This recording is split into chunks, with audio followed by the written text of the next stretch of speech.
हर मंजिल तैयारी मांगती है। JNB कोचिंग क्लासेस, मंजिल की तैयारी, सफलता हमारी। Good morning everyone. पिछली वीडियो में हम प्रश्नावली 1.1 के 4 क्वेश्चन कर चुके थे। आज बाकी के क्वेश्चन हम खत्म करने वाले हैं। 5वां क्वेश्चन देखिएगा। जांच कीजिए कि क्या किसी प्राकृत संख्या n के लिए छठी घात n अंक 0 पर समाप्त हो सकता है। ठीक है, क्या कह रहा है क्वेश्चन कि n जो है वो क्या है, एक प्राकृत संख्या और छठी कितनी घात लगी हुई है n, यानी कि कोई भी प्राकृत संख्या। प्राकृत संख्या किसे कहते हैं? 1 से लेकर अनंत तक की संख्या को हम क्या कहते हैं? प्राकृत संख्या। तो छठी घात में अगर कोई भी प्राकृत संख्या लगाऊं तो क्या वो कभी 0 पर समाप्त होगा या फिर नहीं होगा, ऐसा हमें बताना है। ठीक है, अब देखिए 0 पर समाप्त होने का मतलब क्या हुआ? इकाई अंक क्या आना चाहिए? 0 आना चाहिए। तो किसी भी संख्या का इकाई अंक 0 कब आता है वो ध्यान दें। देखो, अगर किसी संख्या का इकाई अंक 1 है और आप उस पे कितनी भी घात लगाए तो वो किस पे समाप्त होगा? हमेशा किस पे समाप्त होगा? 1 पे। अगर दी गई संख्या का इकाई अंक कितना है? 1 है, तो उसके इकाई अंक की पॉसिबिलिटी हमेशा कितनी रहेगी? 1 ही इकाई अंक आएगा हमेशा। अगर इकाई अंक 2 दे रखा है तो उसके इकाई अंक क्या हो सकते हैं? 1 पावर लगाओगे तो 2, 2 पावर लगाओगे तो 4, 3 पावर लगाएंगे तो 8 हो सकता है, 6 हो सकता है। ठीक है, 2, 4, 8, 6। 6 के बाद फिर से रिवर्स स्टार्ट हो जाएगा वहीं से। अगर किसी संख्या का इकाई अंक 3 है तो उसके इकाई अंक क्या हो सकते हैं बेटा? या तो 3 हो सकता है, 3 या 9 हो सकता है, 9 या 27, 7 या 21, ये भी हो सकते हैं। ठीक है, अगर किसी संख्या का इकाई अंक 4 है तो उसके इकाई अंक क्या हो सकते हैं? पावर लगाने पर, घात लगाने पर 4 हो सकता है, 4 × 16, 6 हो सकता है, 6 × 24 फिर से 4 हो जाएगा, 4 और 6 हो सकता है। अगर किसी संख्या का इकाई अंक 5 है तो कोई भी पावर लगाने पर हमेशा इकाई अंक कितना ही आएगा? 5 के लिए 5 है। इकाई अंक अगर 6 है तो उसकी कितनी भी घात लगाने पर इकाई अंक हमेशा ही कितना आएगा? 6 ही आएगा। अगर किसी संख्या का इकाई अंक 7 है बेटा तो उसकी आप कितनी भी घात लगाए हमेशा इकाई अंक क्या ही आएगा? 7 एकम 1 पावर लगाओगे तो 7, 2 पावर लगाओगे तो 49, 9, 9 7 63 और 7 दिया क्या हो सकते हैं? 7, 9, 3, 1। अगर किसी संख्या का इकाई अंक 8 है तो उसकी कितनी भी घात लगाने पर क्या इकाई अंक हो सकते हैं? या तो 8 हो सकता है, या फिर 64 4 हो सकता है, या फिर 8 4 32 2 हो सकता है, फिर 8 2 16 6 हो सकता है, या फिर 8 4 2 6 ये इकाई अंक हो सकते हैं। अगर किसी संख्या का इकाई अंक 9 है तो उसकी कितनी भी घात लगाने पर इकाई अंक क्या हो सकते हैं? 1 पावर लगाओगे तो 9 ही आएगा, 2 लगाएंगे कैसे 1 आ जाएगा, फिर से 9 आएगा, फिर से 1 आएगा, तो 9 और 1। अगर किसी संख्या का इकाई अंक 0 है तो उसकी आप कितनी भी घात लगाए हमेशा इकाई अंक कितना आएगा बेटा? 0 है। हमसे क्या पूछा है कि छठी घात n पर, छठी घात n जहां n प्राकृत संख्या है, क्या कभी उसका इकाई अंक 0 आएगा या फिर नहीं आएगा? क्या वो 0 पर समाप्त होगा या फिर नहीं होगा? ठीक है, तो 0 पर समाप्त होना या नहीं होना दी गई संख्या के इकाई अंक पर निर्भर करता है। तो हमने देखा कि दी गई संख्या में इकाई अंक क्या हो सकते हैं? 0, 1, 2, 3, 4, 5, 6, 7, 8, 9। अगर इकाई अंक 1 है तो फिर कितनी भी पावर लगाओ हमेशा इकाई अंक कितना आएगा? 1। अगर 2 है तो कोई भी नेचुरल नंबर पावर में लगाओ इकाई अंक क्या हो सकते हैं? 2, 4, 8, 6। ठीक है, 3 के लिए क्या हो सकते हैं? 3, 9, 7, 1। 4 के लिए क्या हो सकते हैं? 4, 6, 5 का 5 ही होगा, 6 के लिए 6 होगा, 7 आ रहा है तो 7, 9, 3, 1, 8 आ रहा है तो 8, 4, 2, 6, 9 आ रहा है तो 9 1 होगा, और 0 आ रहा है तो हमेशा क्या होगा? 0 होगा। तो कुछ अंक ऐसे दिख रहे हैं हमें 1 से लेकर 9 तक जहां आप कितनी भी पावर लगाए कभी भी इकाई अंक 0 पर समाप्त नहीं होगा। इन अंकों के लिए 0 पर समाप्त नहीं होगा। और अगर इस अंक की बात करें तो आप कितनी भी घात लगा दें, अगर किसी संख्या का इकाई अंक 0 है तो उसकी कोई भी पावर लगाने पर हमेशा ही इकाई अंक कितना आएगा? 0, यानी कि किस पर समाप्त होगा? हमेशा किस पर समाप्त होगा? 0 पर समाप्त।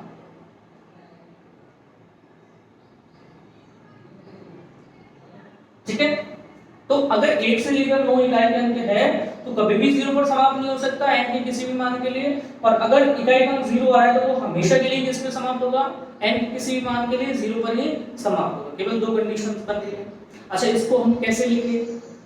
अभी हमने बड़ा अंकगणित की आधारभूत प्रमेय, तो उसके आधार पर कैसे लिखे? तो ध्यान दे बेटा, अगर किसी संख्या का इकाई का अंक 0 आ रहा है तो इकाई का अंक 0 कब आ सकता है? जब उसकी आधार गुणनखंड में आ जाएगा 2 into 5। अगर 2 गुणा 5 का पेयर अगर किसी संख्या के अभाज्य गुणनखंड में दिखे तो उसका इकाई का अंक 0 होगा।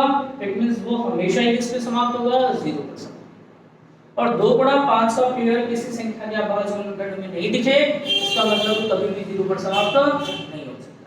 ठीक है, इसी कॉन्सेप्ट को यूज करते हम इस प्रश्न का आंसर देंगे। तो हमारे पास क्वेश्चन क्या है? हमारे पास प्रश्न है कितना? 6 की घात n। तो 6 की घात n में हम 6 के गुणनखंड कर ले, जो क्या होंगे? 2 गुणा 3। इसकी कितनी घात लगा देंगे? n घात। ठीक है, 6 के हमने अभाज्य गुणनखंड किए, जो क्या है बेटा? 2 गुणा 3। और 2 गुणा 3 जो अभाज्य गुणनखंड दिए उसमें हमें क्या दिख रहा है कि इस 6 के अभाज्य गुणनखंड में 2 गुणा 5 का पेयर नहीं है। 2 तो आ रहा है लेकिन क्या नहीं है इसके पेयर के रूप में? 5 नहीं है। ठीक है, तो हम स्टेटमेंट लिखेंगे कि 6 के अभाज्य गुणनखंड में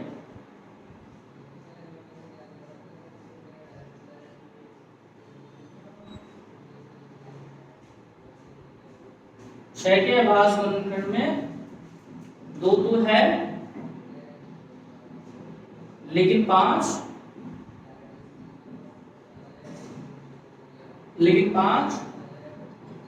नहीं।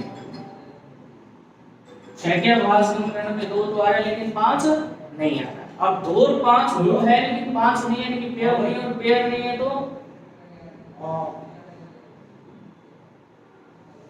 तो n के किसी भी मान के लिए n के किसी भी मान के लिए 6 की घात n 0 पर समाप्त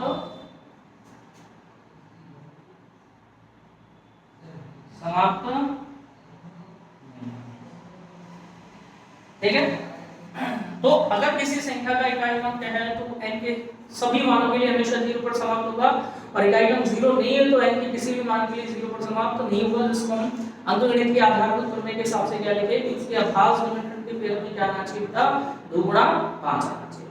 अगर 2 और 5 दोनों आ रहे हैं तो इसका मतलब n के सारे मानों के लिए वो हमेशा 0 पर समाप्त होगा, और 2 और 5 में से अगर कोई भी एक नहीं है तो हम क्या कहेंगे कि n के किसी भी मान के लिए वो 0 पर समाप्त। क्लियर? तो इस तरह से 5वां प्रश्न हमारा समाप्त हुआ। और ऐसा ही बेटा एक उदाहरण है जिसकी हम बात करें तो उदाहरण नंबर 1। ठीक है, उदाहरण नंबर 1 साथ में बात कर ले उदाहरण नंबर 1 की। तो उदाहरण नंबर 1 में वो हमसे किससे सिद्ध कर पा रहा है? 4 की घात n से। क्या उदाहरण है? किसकी जांच करनी है आपको? 4 की घात n के लिए।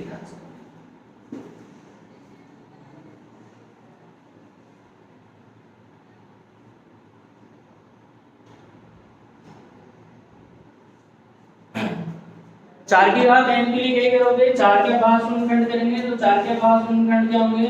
2 गुणा 2 की घात लग रहा है n। तो हमें क्या दिखाई दे रहा है कि 4 के अभाज्य गुणनखंड में 2 तो है लेकिन फिर से क्या नहीं है? 5 नहीं है, और 5 नहीं तो n के किसी भी मान के लिए 4 की घात n 0 पर समाप्त नहीं होगा। और इस तरह से हमारा उदाहरण नंबर 1 पे क्या हुआ बेटा? कंप्लीट। तो क्या ही कॉन्सेप्ट यूज करना है हमें कि अगर 2 गुणा 5 का पेयर मिले तो इट मींस वो हमेशा ही n के किसी भी मान के लिए किस पे समाप्त होगा? 0 पर। और 2 गुणा 5 का पेयर नहीं मिले इसका मतलब वो n के किसी भी मान के लिए कभी भी 0 पर समाप्त नहीं होगा। नेक्स्ट क्वेश्चन नंबर 6 देखिए बेटा, क्या करना है? व्याख्या कीजिए कि 7 गुणा 11 गुणा 13 प्लस 13 और 7 गुणा 6 गुणा 5 गुणा 4 गुणा 3 गुणा 2 गुणा 1 प्लस 5 भाज्य संख्या क्यों है? हमें डिफाइन करके बताना है कि ये दोनों जो लिखी हुई संख्या है वो भाज्य संख्याएं क्यों है। इसके लिए हम यूज करेंगे बेटा अंकगणित की आधारभूत प्रमेय। और हमने अंकगणित की आधारभूत प्रमेय में क्या पढ़ा कि भाज्य संख्या को अभाज्य संख्याओं के गुणनफल के रूप में लिखा जा सकता है। तो दी गई संख्याओं के हम गुणनखंड करेंगे और गुणनखंड करने के बाद बताएंगे कि वो अभाज्य गुणनखंड में आ रहा है फिर नहीं आ रहा। तो पहली संख्या है 7 गुना 6 गुना 5 सॉरी 7 गुना 11 गुना 13 प्लस 13। दूसरी है 7 गुना 6 गुना 5 गुना 4 गुना 3 गुना 2 गुना 1 प्लस कितना 5। ठीक है, अभी चलिए इसके गुणनखंड करते हैं। पहला पद ये रहा, दूसरा पद ये है, दोनों में क्या तुम बनाना बेटा 13 और 13 कॉमन लेंगे तो आगे से तो बचेगा 7 गुना 11 प्लस 13 में 13 का भाग दो कितनी बार चला जाएगा, एक बार। 13 गुना या गुना करो तो कितना आ जाएगा 77 में एक जोड़े तो क्या आ जाएगा। ठीक है, नेक्स्ट ऐसे ही दूसरे को करें तो इसके भी दो पोर्शन दे रखे हैं। पहला पोर्शन यहां से यहां तक है, दूसरा यहां से यहां तक है। दोनों पोर्शनों में क्या कॉमन आ रहा है बेटा 5 कॉमन आ रहा है। 5 कॉमन ले लेंगे, 5 कॉमन लेंगे तो आगे से बचेगा 7 गुना 6 गुना 4 गुना 3 गुना 2 गुना 1 प्लस कितना 5 में 5 का भाग देंगे कितनी बार चला जाएगा, एक बार चला। गुणा करके देख लें तो कितना आता है 7 गुना 6 करेंगे तो कितना हो जाएगा 42। 42 गुना अगर 4 करें तो 4 दूनी 8 4 2 16 168। 3 से गुणा करोगे तो 3 8 24 7 से लेंगे 2 3 6 18 2 20 2 से लेंगे 3 1 3 2 5 504। फिर उसके बाद क्या बच रहा है 2 1 2 2 से गुणा करेंगे तो 8 0 5 2 10 1008। तो 7 गुना 6 गुना 5 गुना 4 गुना 3 गुना 2 गुना 1 करते हैं तो कितना आ जाता है 1008। और 1008 में 1 जोड़ लें तो क्या हो जाएगा 1000। ठीक है, तो हमने क्या किया दी गई संख्याओं के गुणनखंड कर लिए हैं। पहली बार है 13 गुना 7, ठीक है, दूसरी बार है 5 गुना 1000। अब यहाँ देखें कि 13 कैसी संख्या है, अभाज्य संख्या है। 78 जो है उसके और टुकड़े किए जा सकते हैं अभाज्य संख्याओं के रूप में, यानी दी गई संख्याओं को किसके रूप में लिखा जा सकता है, अभाज्य संख्याओं के गुणनफल के रूप में। इसलिए दी गई संख्या कैसी होगी, भाज्य संख्या होगी। नेक्स्ट इसी को हम देखें तो 5 कैसी संख्या है, भाज्य संख्या 1009 सॉरी 5 कैसी संख्या है, अभाज्य संख्या 1009। या तो अभाज्य होगी और अभाज्य नहीं हुई, अगर भाज्य हुई तो उसके और भी टुकड़े किए जा सकते हैं अभाज्य गुणनखंड के रूप में। तो यहाँ हमने देखा कि जो दो संख्याएं दे रखी थी उन दोनों संख्याओं को किसके रूप में लिखा जा सकता है बेटा, अभाज्य संख्याओं के गुणनफल के रूप में लिखा जा सकता है। और जिन संख्याओं को अभाज्य संख्याओं के गुणनफल के रूप में लिखा जा सकता है उन्हें हम क्या कहते हैं, भाज्य संख्या कहते हैं। ठीक है, तो लिखेंगे यहाँ दी गई संख्याओं को, दी गई संख्याओं को अभाज्य संख्याओं के गुणनफल के रूप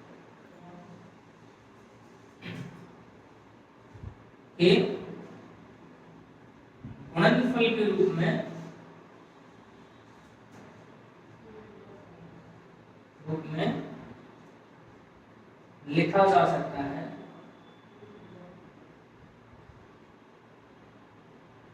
अतः दी गई संख्या है भाज्य संख्या है। दी गई संख्या कैसी संख्या है, भाज्य संख्या। तो क्या पूछा गया था, ये भाज्य संख्या जो है तो हमने क्या बताया, इन दी गई संख्याओं को किसके रूप में लिखा जा सकता है, अभाज्य संख्याओं के गुणनफल के रूप में। और अभाज्य संख्याओं के गुणनफल के रूप में जिन संख्याओं को लिखा जा सकता है उनको हम कहते हैं क्या, भाज्य संख्या। ठीक है, नेक्स्ट प्रश्न नंबर 7 देखिए बेटा। किसी खेल के मैदान के चारों ओर एक वृत्ताकार पथ है। कैसा पथ है, वृत्ताकार। मतलब खेल के मैदान के मान लो ऐसा मान ले कि ऐसा वृत्ताकार पथ है। ठीक है, इस मैदान का एक चक्कर लगाने में सोनिया को कितने मिनट लगते हैं, 18 मिनट। सोनिया कितना समय ले रही है, 18 मिनट। जबकि इसी मैदान के एक चक्कर लगाने में रवि को कितना समय लग रहा है, 12 मिनट। ठीक है, सोनिया जो है वो इस मैदान के चक्कर लगाने में कितना मिनट लेती है, 18 मिनट लेती है। जबकि रवि कितना मिनट, 12 मिनट लेता है। ठीक है, क्या मानना है मेरा क्वेश्चन मान लीजिए कि वे दोनों एक ही स्थान, मान लो कोई स्थान चूज कर लेते हैं, मान लो ये दोनों यहाँ से दौड़ लगाना स्टार्ट करते हैं, इस जगह से दौड़ लगाना स्टार्ट कर रहे हैं, एक ही समय पर, बिल्कुल टाइम भी वही है, ठीक है, और साथ में प्रारंभ करके एक ही दिशा में चलते हैं, और दौड़ लगाना कहाँ स्टार्ट कर रहे हैं, एक ही दिशा में। हम मान लेते हैं ऐसे ऐसे दौड़ लगा रहे हैं इधर की साइड, ऐसे दौड़ लगा रहे हैं, यूं चक्कर लगा रहे हैं, ठीक है, यहाँ से स्टार्ट कर रहे हैं, समय भी एक ही है और इस तरह से चक्कर लगा रहे हैं, एक ही दिशा में चक्कर। क्या पूछा हमसे, तो कितने समय बाद वे पुनः प्रारंभिक स्थान पर होंगे, चक्कर लगाने के बाद बताइए कितना टाइम के बाद फिर से वो इसी जगह पर आकर के मिलेंगे, है ना, मिलने का समय बताया, ठीक है। तो यहाँ पे जैसे यहाँ से रवि भी है, सोनिया भी है, रवि भी है, दोनों यहाँ से दोबारा प्रारंभ करते हैं, लेकिन जैसे दौड़ स्टार्ट होगी तो कुछ क्षण बाद में क्या होगा, रवि तो आगे निकल जाएगा और सोनिया मान लो पीछे, क्यों, क्योंकि रवि की स्पीड सोनिया से कैसी है, तेज, ठीक है। जैसे रवि मान लो यहाँ पहुंचा तो सोनिया यहीं रहेगी कहीं, और रवि यहाँ होगा तो सोनिया कुछ इसके पीछे पीछे चलती आ रही होगी यहाँ। जैसे रवि एक चक्कर लगा देगा तो सोनिया कुछ दूरी पर होगी, ठीक है, क्योंकि तो 12 मिनट में पहुंच जाएगा, 12 मिनट में तो सोनिया थोड़ा पीछे रहेगी। जब सोनिया 18 मिनट बाद फिर से इसी स्थान पर, तब तक रवि निकल करके कहाँ जा चुका होगा, आगे, यानी कि दोनों का एक चक्कर से पहले मिलना संभव नहीं, ठीक है। और एक चक्कर से पहले अगर मिलना संभव ना हो तो ऐसी वाली कंडीशन में जो आने वाला आंसर है या तो क्या आएगा, या तो क्या आएगा, दी गई संख्या के बराबर, अगर एक चक्कर में मिले तो दी गई संख्या के बराबर या फिर उससे बड़ा, ठीक है। और आने वाला आंसर अगर दी गई संख्या के बराबर या उससे बड़ा आए तो ऐसी वाली कंडीशन में हम क्या निकालते हैं, LCM, ठीक है। तो यानी कि 18 मिनट और 12 मिनट का हम क्या लेंगे बेटा, यहाँ पर एलसीएम ले लेंगे। तो 18 के आप भाग गुणनखंड करेंगे क्या होंगे, 2 गुणा 3 गुणा 3, 2 की घात 1, 3 की घात कितना होगा 2। ऐसे 12 मिनट के हम आभास गुणनखंड करें तो 12 के होंगे 2 गुणा 3 यानी 2 की घात 2 और 3 की घात कितना आएगा 1, ठीक है। उसके बाद एलसीएम निकाले तो एलसीएम में हमने क्या पढ़ा कि एलसीएम में हम क्या ध्यान रखते हैं, सभी संख्याओं को किस घात के साथ लेते हैं, बड़ी घात के साथ। पहली संख्या क्या है 2, 2 में बड़ी घात कौन सी है 2, दूसरी संख्या क्या है 3, बड़ी घात कौन सी है 2, हल करोगे तो 2 की पावर 2 का मतलब 4, 3 की घात 2 का मतलब कितना होगा 9, 9 गुणा 4 करेंगे कितना आएगा 36। तो कितने समय बाद रवि और सोनिया पुनः एक साथ मिलेंगे, 36 मिनट। 36 मिनट बाद रवि और सोनिया दोनों ही एक साथ क्या होंगे, मिल जाएंगे। तो इस तरह से हमारा पहला चैप्टर खत्म हुआ, सॉरी 1.1 प्रश्नावली खत्म हुई। नेक्स्ट वीडियो में बेटा हम मिलेंगे प्रश्नावली 1.2 के साथ।